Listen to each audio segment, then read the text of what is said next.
Kelly Totenham wants to know, did you ever send MJ's baby a gift when he was born or since then?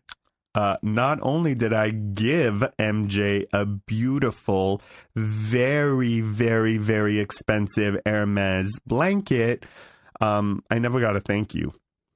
What happened there? Like, it just feels like it was so abrupt when we watched it on the show that, was there anything we didn't get to see?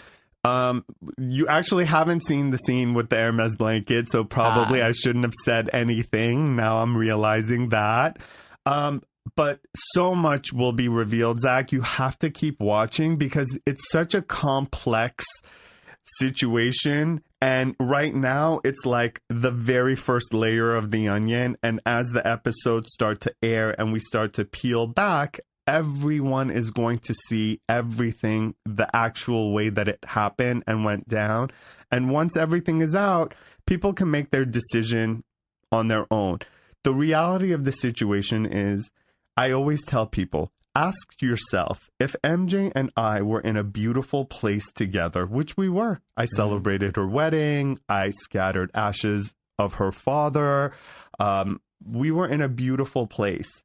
Why would a friend of 30 years out of the blue decide not to go and visit someone in the hospital? That's all I ask the audience to ponder. If you ponder that and you're open to waiting and watching the show play out, then you will get all the answers that you need. Because I love that woman. I love her before the fight. I love her now. I may not like her now. I may be upset and betrayed and very hurt, but I will always love MJ. Always. She played a huge role in my life, and I will never, discount that. Toledo Maribel wants to know if you guys would ever, if you would ever consider reconciling, and if so, would it be worth saving the relationship without trust? Do you think that you can rebuild that trust? Oh, God, that is such a great question.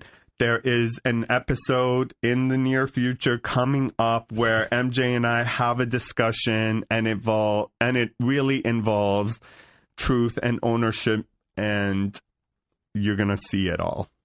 Okay, last question from the listeners. Chelsea wants to know if you have any reaction to what MJ said on Watch What Happens Live. That you were on an apology tour, she has zero intention of making up with you, and that your run-in at BravoCon was awkward. The run-in at BravoCon was completely awkward. I walked up to her and said, "Hi, MJ, it's really nice to see you." And she goes, "It's really nice to see me, is it? Is it? It's nice." So she's 100% right. It was very awkward. And I turned around and immediately walked away from her because it was a room full of Bravo celebrities. Yeah. And she and I were going to be sitting together on a sofa. So I thought the polite thing would be to acknowledge her presence. Yep. But clearly she wasn't interested in that. And it was heartbreaking to hear her say she's not open. And I've not been on an apology tour. What I've been saying is I'm depressed and upset and sad, and I hate where we're at, and I hope we get to a better place. I would wish that down the road I get an apology and the fans will see everything they need to see, and they'll decide whether I deserve one or not.